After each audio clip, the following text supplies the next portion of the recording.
ዛሬ በዳዊት ከተማ መድኃኒት ተወልዷል። በስመ አብ ወወልድ ወመንፈስ ቅዱስ አሐዱ አምላክ አሜን። በዓለም ላይ የምትኖሩ ኦርቶዶክሳውያን እግዚአብሔር ልጆች ሰላም እግዚአብሔር ይብዛላችሁ። የገብረ መስቀል ሚዲያ ነው። የካቲት 29 ቀን ዕለተ ሰንበት፣ ዕለተ መጻጉዕ፣ ዕለተ እሑድ ወርሃዊ በዓል የጌታችን የመድኃኒታችን የኢየሱስ ክርስቶስ ልደት የሉቃስ ወንጌል ምዕራፍ 2 ቁጥር 1 በዚያ ወራት ዓለም ሁሉ እንዲጻፍ ከአውግስጦስ ቄሳር ትእዛዝ ወጣች ይላል። ወፃ ትእዛዝ እምኀበ አውግስጦስ ቄሳር ከመ ይጻፍ ሁሉ ዓለም። እነሆ ነገስታት በነገሱ ቁጥር የህዝብ ቁጥር ማወቅ ይፈልጋሉ፣ ያስቆጥራሉ። የሀብት ቁጥር ይፈልጋሉ፣ የታሪክ ቁጥር ይፈልጋሉ። በተለያየ መልኩ ንግስናቸውን ለማስቀጠል የሰራዊት ቁጥር፣ የሀብት ቁጥር፣ የህዝብ ቁጥር፣ የሃይማኖት ቁጥር ይፈልጋሉ። አውግስጦስ ቄሳር በነገሰ ጊዜ ይላል በዚያም ወራት ዓለም ሁሉ እንዲጻፍ በአውግስጦስ ቄሳር ትእዛዝ ወጣ። ሕፃናት በሕፃናት፣ ወጣቶች በወጣቶች፣ ሽማግሌዎች በሽማግሌዎች፣ ካህናት፣ ሊቃውንት፣ የሃይማኖት መሪዎች በሃይማኖት እንዲሁም ተከታዮች እንደ ተከታያቸው እንዲጻፉ ይደረጋል። ቄርኔዎስ በሶርያ አገረ ገዥ በነበረ ጊዜ ይህ የመጀመሪያ ጽሕፈት ሆነ ይላል። ቄርኔዎስ በሶርያ አገር በነበረ ጊዜ ገዥ በነበረ ጊዜ ይህ የመጀመሪያ ጽሕፈት ሆነ ይለናል ቅዱስ ሉቃስ። ጸሐፊው ቅዱስ ሉቃስ ነው። ሉቃስ ባለመድኃኒት ሐኪም፣ ይልቁንም ደግሞ የጥበብ ሰው ነው። ከዚያ የመጣ ሐዋርያ ነው። ከአራቱ ወንጌላውያን አንዱ፣ ከሰብዓ አርድእት አንዱ ነው። እሱ የጻፈው ነው። ምን ይላል? ሁሉም እያንዳንዱ ይጻፍ ዘንድ ወደ ከተማው ሄደ ይላል። ወደየት? ወደ ከተማው። ምን ሊያደርግ ነው? ሊጻፍ። ለምን? መንግስት አዋጅ አውጇልና ማለት ነው።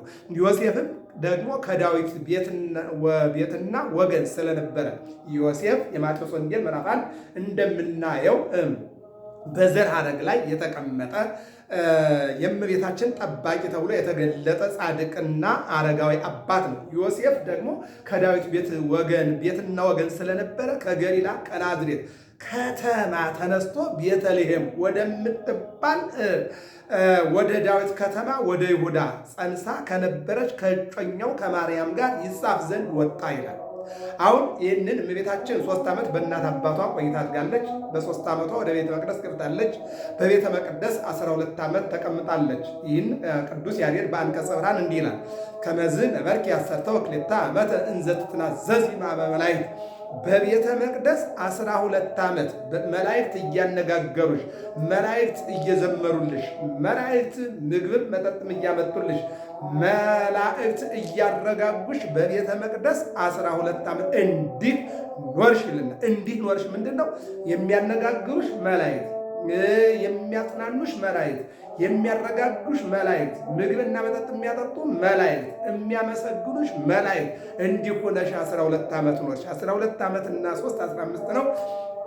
በ15 ዓመቷ ጠላት ተነስቶ በሰይጣን ልቦና አድሮ እነሆ ትውጣልን ብለው እነሆ መከራን ባበዙ ጊዜ፣ ጭንቀትን ባበዙ ጊዜ አረጋዊ ዮሴፍ እነሆ በእግዚአብሔር ቸርነት እመቤታችንን በቤቱ እንዲያስቀምጥ ይቸረው ዘንድ ጥበበ እግዚአብሔር ቢሆንም እነሆ ዘካርያስ ወደ እግዚአብሔር አመለከተ። ምን ላድርግ ብሎ ቢጠይቅ በሶስት ነገር፣ አንደኛ ለዮሴፍ እንደሚወጣ፣ ሁለተኛ ርግብ በላዩ ላይ ያረፈች፣ ሶስተኛ ደግሞ እነሆ ዮሴፍ በበትሩ ላይ ምልክት ጽሕፈት ተገኘ።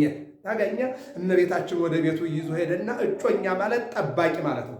እጮኛ ማለት ለምሳሌ ለአንድ ስልጣን ወደ ስልጣን ሰው የሚመጣው ምርጫ በእጮኛነት ደረጃ ነው። እንደገና ደግሞ እድር የምንበለው ቁም የምንበለው ማንኛውም ነገር ወደ ስልጣን የሚመጣው ከእጮኝነት የተነሳ። እጮኛ ማለት ደግሞ ምን ይላል ቅዱስ ጳውሎስ? ለእግዚአብሔር አገልግሎት አጨኋችሁ ይላል።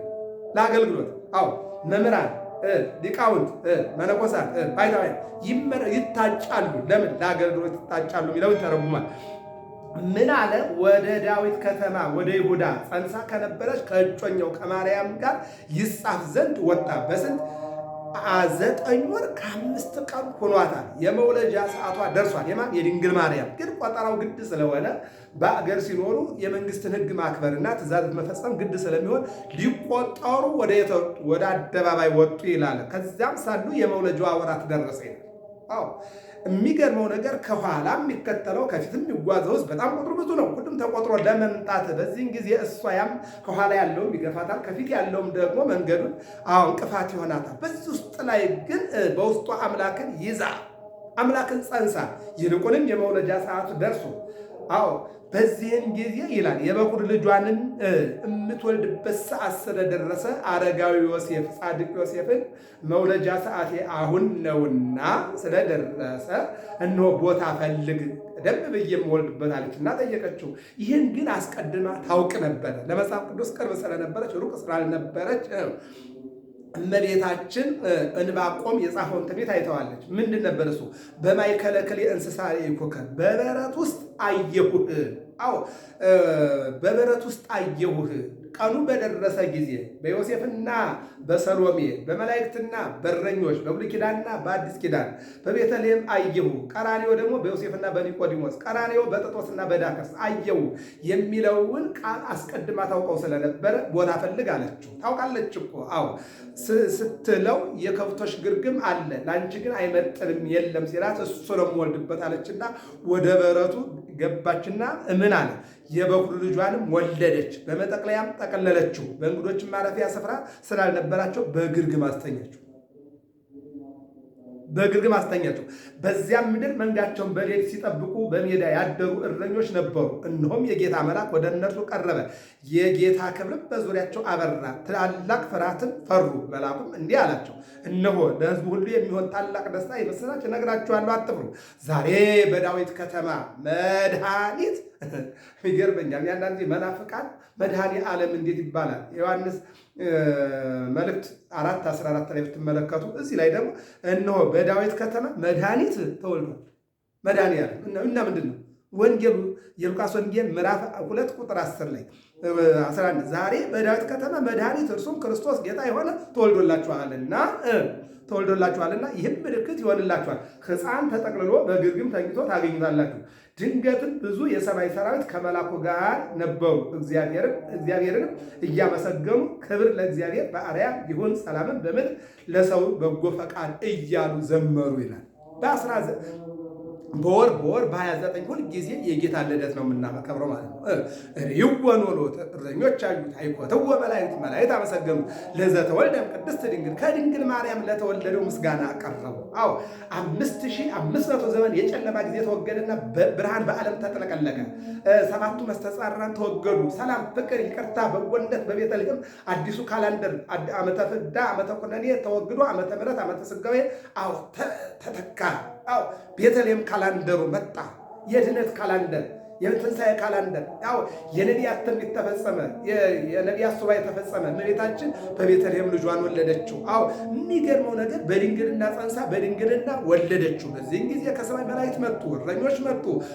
በከብቶች ግርግም ወልዳ ልጇን አጠባችው። በየወሩ በ29 የምናከብረው በዓለ ወልድ አምላክ ሰው አምላክ የሆነበት ቀን የተወለደበት ቀን። በነገራችን ላይ መጋቢት 29 ቀን ይህን ዓለም ፈጠረ። ዓለም በአዳም በሔዋን ምክንያት ተበላሸ። እንደገና መጋቢት 29 ቀን የተበላሸውን ወይም ይልቁን ደግሞ የወደቀውን ዓለም ያነሳ ዘንድ በደለኛውን ዓለም ያነጻው ዘንድ እንደገና መጋቢት 29 ቀን ተጸነሰና ታኅሳስ 29 ቀን ተወለደ። አያችሁት? ዓለምን በፈጠረበት ቀን ተጸነሰ። ተጸነሰ። እንደገና ታኅሳስ 29 ቀን ደግሞ ምን ሆነ? ተወለደ። መጋቢት 27 ቀን ተሰቅሎ ዓለምን አዳነ። ይህንን ነው የሚነግረን ማለት ነው። ስለዚህ ምን ይላል? መላእክትም ከእርሱ ተለይተው ወደ ሰማይ በወጡ ጊዜ እረኞች እርስ በርሳቸው እንግዲህ እስከ ቤተልሔም ድረስ እንሂድ፣ እግዚአብሔርም የገለጠልንን ይህንን የሆነውን ነገር እንተባባሉ። ፈጥነው መጡ። ማርያምና ዮሴፍን ሕፃኑን በግርግም ተኝቶ አገኙት። ክብርና ምስጋና ለአምላካችን ነው። ይህን የኢትዮጵያ ኦርቶዶክስ ተዋሕዶ ቤተክርስቲያን ስብከት ምንድን ነው ያለው? ፈጥነው መጡ ማርያምንና ዮሴፍን ሕፃኑንም በግርግም ተኝቶ አገኙት። ሕፃኑ በእናቱ ክንድ ነው ያገኙት። ከእናቱ እቅፍ ነው ያገኙት። ምስለ ፍቁር ወልዳ አየው። ኢየሱስ ብቻውን አይደለም ቤተክርስቲያን የምትሰብከው፣ ክርስቶስ ብቻ ነው ከድንግል ማርያም ጋር ነው። ዕቃ አሳቀፋ ነው ወዳጄ። ምን አለ? አይተውም ስለዚህ ሕፃን የተነገረላቸውን ነገር ገለጡ። የሰሙትን ሁሉ እረኞች በነገሯቸው ነገር አደነቁ። ማርያም ግን ይህን ነገር ሁሉ በልቧ እያሰበች ተጠብቀው ነበረ። ክብርና ምስጋና አምልኮትና ውዳሴ ለአምላካችን ለእግዚአብሔር። በ29 በወር በዓለ ወልድ በዓለ እግዚእ ይባላል። የጌታ ልደት በየዓመቱ ልደት የምናከብረው በየወሩ ልደት የምንለው በየዓመቱ የሚወለድ አምላክ ስላለ አይደለም። ነገር ግን ትውልዱ የአምላኩን በጎ ስራ እንዳይረሳ ነው። ገብረ መስቀል ሚዲያ ነው። ሰብስክራይብ፣ ላይክ፣ ሸር አድርጉ። ሰላም እግዚአብሔር ከሁላችን ጋር ይሁን።